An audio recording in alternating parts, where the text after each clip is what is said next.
So a few days ago, LEGO posted the first 12 episodes of Ninjago Crystalized on their YouTube channel.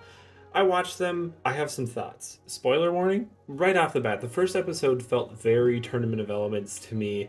The ninja kind of going their separate ways after like a member dies. Lloyd was like the most kind of resistant to coming back, which I thought was kind of a nice little inversion because he was the one in Tournament of Elements who like brought the team back after Zane died. He was the one who like rounded everyone up. Here in this season, it was Cole. Also, Kai was like running his own little dojo. I might have to make a mock of that soon. Hint, hint. But all of those character interactions were really great. Jay being at the lighthouse, I love to see that coming back here. Show accurate lighthouse Jay when? I was very inspired to build a lot of cool things based off of this season, so make sure you're subscribed. More generally speaking, the new ninja team was really kind of cartoon tropey to me. You know, obviously having like the new people, that type of thing in a story could become kind of annoying very easily. Just, you know, kind of the old guard getting really annoyed at the newcomers who were being disrespectful. But like somehow it actually did manage to make me laugh a few times. I think just like the really kind of butchered catchphrases that they would say. And also, I think there was a moment when they were leaving the monastery where there was like a double smoke bomb. Just like, it was very camp, and like I actually would say that about a lot of this season. There was a lot of like camp happening, and I am so here for it. And then like the Nia episode, it was cool to see Nia back, and also it was done really well. I'm still not sure how I feel about Nia coming back as a concept, you know. I don't know if I like that she's back yet, but the way that they did it was good. I'm still not sure if I'm a fan of them undoing every like on-screen character death that we've seen, which we will get to the other ones here. But then there's a little Kai versus Jay fight. Honestly, I wish that went on longer because I like when the ninja fight each other. I don't know. Again, very Tournament of Elements with Cole versus Jay there. You know, they freeze Nia. Why didn't they just put her in a freezer? Like, if she's water and the point was that they needed to keep her like as ice, like freezers do that. I just it was such a weird like way to add tension where the ninja had to come back quickly. And you know, it was cool to see Skylar back, but like I think freezers exist in Ninjago, so I don't know why.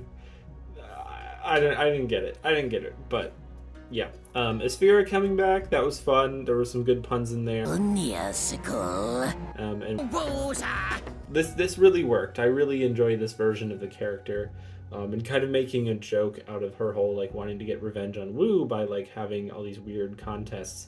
Not even like she doesn't even want to banish him anymore. She just wants him to like feel bad, like in a funny way. I don't know. It was really good. But with that whole arc, my biggest problem is like, why didn't they just put her in a freezer? Whatever. I don't know. They even had like the cooling units, but like, just get a bigger one. I don't get it. I don't get it. The intro theme this year slapped so hard. Like I was like jamming out by like episode 5. Like every time it was, it's so good. I can't wait for the longer version of that. Whenever that comes out, I will definitely be adding that to my Spotify playlist. Then we get into the ninja going to court and jail. Lawyer Dareth was awesome, and he was the right amount of like incompetent while still being competent, where like I feel like it would have been very easy to make him just like so bad and like awful at his job, which would have been kind of painful to like sit through that whole thing where he has, you know, he's not really helpful, but like he actually is helpful here. But he's like he's on the fence of like being terrible but still being helpful, and I really liked that balance. And it kind of it kept those episodes from being predictable, which I really appreciated. And the mayor is a wonderful addition. I love the accent. I love just him wanting to play golf all the time and the person coming in and scaring him. It's kind of weird that like we're now just seeing the mayor of Ninjago City when like this show has been going on for like 11 years, but better late than never. And they didn't forget about the commissioner, who still hasn't finished his boat. I love that. That was a great callback. And then the prison stuff was fun. It felt very Skybound, obviously. Although I remembered this when I was watching it. I looked it up, and I did remember it correctly. When they went to Cryptarium during Skybound, they gave them Vengestone cuffs, so they couldn't use their powers. Did the prison warden just, not care this time? They escaped 2 times before they actually escape. And, that wouldn't have happened, I don't know. It seems like an odd thing that, because they already basically did this, but they made it harder on the ninja the first time. I don't know. It was just kind of a weird thing, and in a season about Vengestone, I'm not really upset that was kind of left weird, but it's just the thing I noticed. Other funny prison moments, Captain Soto getting into the knitting club. That was a really funny gag. And then also Zane getting oil. I just, those were funny. One thing that's not really about the show, but when I was watching episode 9, I noticed on most of the shots in that episode, there was this weird, color graded circle. And I wondered if my monitor was, starting to die in that spot. But no, it was just in that episode, there was just this weird oval of a slightly different tint than everything else. Then we had the little kind of desert arc, and I need to preface this section by saying that I really don't like the desert, and I don't like it in fiction. I never have. So these episodes to me were just always going to be kind of the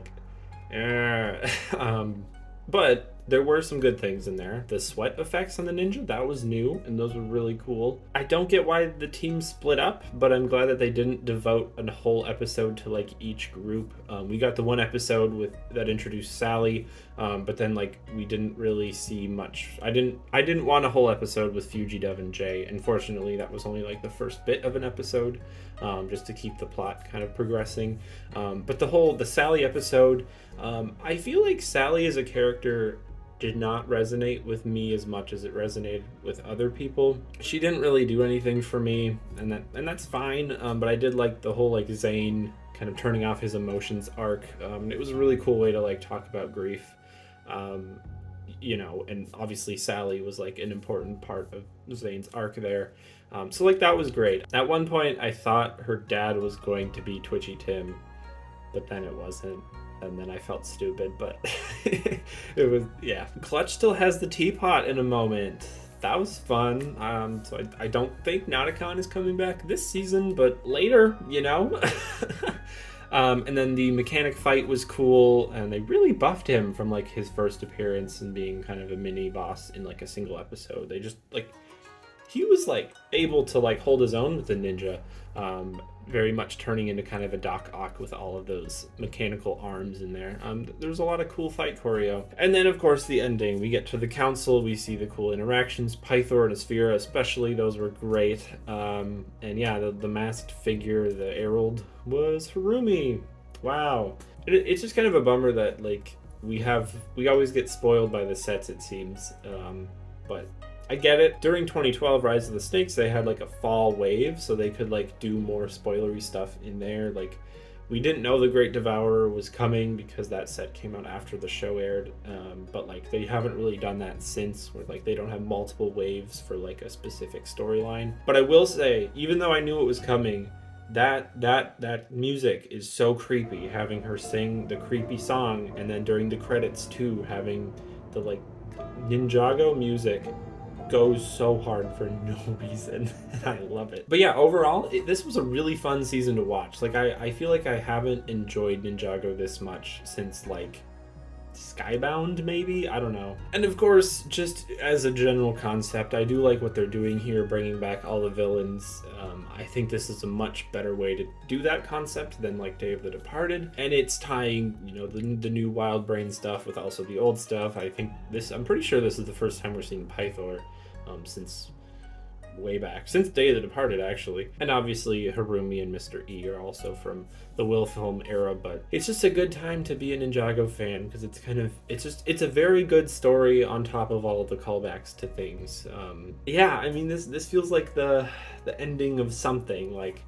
Ninjago's continuing after this, but this feels like a very big shift in the lore, and I am very excited to see where it goes. I think we're 12 out of 30 episodes. I think there's about 30. I don't know, between 20 and 30. So we're nearing the halfway point. But it does make sense that they stopped it here with the big Harumi reveal right at the end. So we have kind of a cliffhanger until whenever they release the next batch. Which I don't know. I guess I'll make another video like this once that happens. But you'll find out when I do. So. But that's pretty much all I have to say about these for now, so I will catch you all in the next one. Bye.